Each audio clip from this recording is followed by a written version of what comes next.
Welcome to Chillin' in the Foyer. This is episode 6 of an 8-part series about the Word of Wisdom where we dive deep into the different parts of it. Today, we're going to be talking about food and what we should be partaking of.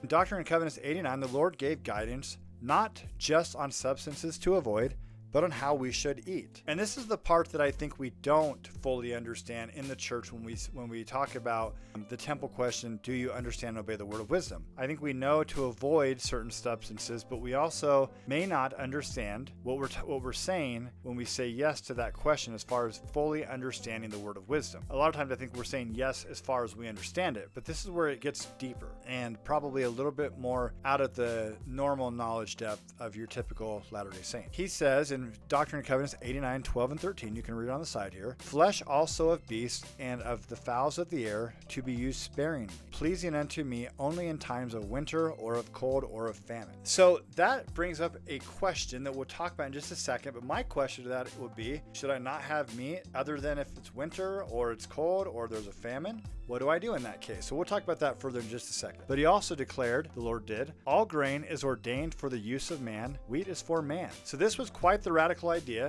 in 1833, as most of this revelation was, because heavy meat diets were mainstays and there was little understanding of actual nutrition. So meat was had daily, specifically red meat. It was often very salted or smoked for preservation. Vegetables and grains were considered poor man's food. The medical belief was that protein from meat was superior. Carbs were seen as a filler, but they had no concept of cholesterol, heart disease, or of fiber. Yet Joseph Smith taught moderation decades before science understood why. And over my life, I've come to learn a lot more about the roles that each of our different types of foods take, and they do work together. Meat has protein, which helps us to build muscle and be stronger. It also has more fat in it, which we do need some fat, but there are certain fats we've got to try to avoid, which can cause high cholesterol potentially and heart disease. And the fiber side of that, where we talk about vegetables and grain, that help pull some of that fat out of us. So anyway, won't get too much into that. Let's continue. So science confirmed that meat sparingly is what we should be doing. For the 1960s to 1980s, there were multiple studies that linked high red meat diets to heart disease and cholesterol buildup. In 2015, the World Health Organization classified processed meats like bacon and sausage as group 1 carcinogen, cancer causers, and red meat as probably carcinogenic. Modern nutrition emphasizes lean proteins, so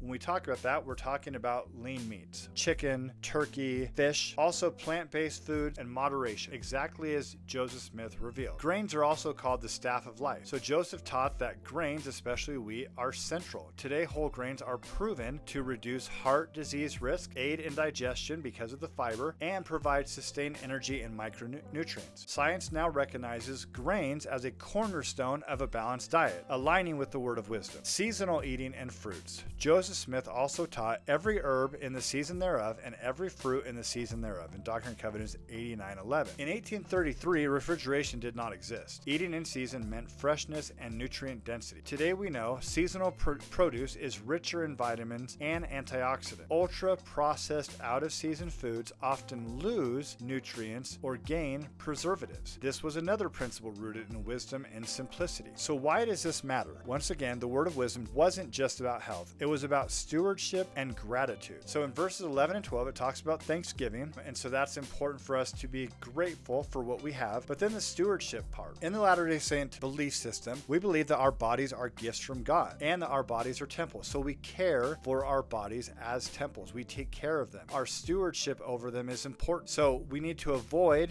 excess and practice self-discipline. I may want some sweet every day or hamburger every day, but it's not good for me. And that's where I need to practice that self-discipline. I need to have stewardship over this body that my Heavenly Father has given me and take care of it in the best way that I can, which is to follow His own direction. So even now we see diets that overdo processed meat or junk foods lead to obesity, heart disease, and diabetes, the very harms the Lord foresaw. So in conclusion, in 1833, Joseph taught meat sparingly, grains as a staff of life, and fruits and herbs in season. Back then, once again, it went against medical advice. Today, it's standard dietary guidance. The word of wisdom is not restrictive. It is liberating. It is freeing. It helps us live healthier and draw near to God. If you think about people who are healthier, whether diet and exercise, the things they can do are more freeing. They're able to do more things, help other people more because they have that ability to go physically lift something or help, do something. And they're able to just have a more fulfilling life, I think, in general. I don't mean to be rude or anything like that. That's not my aim. But in general, if you are a healthy person, you are able to do more things. You just have that ability, especially when you talk about physically. And more than people understand, I believe, our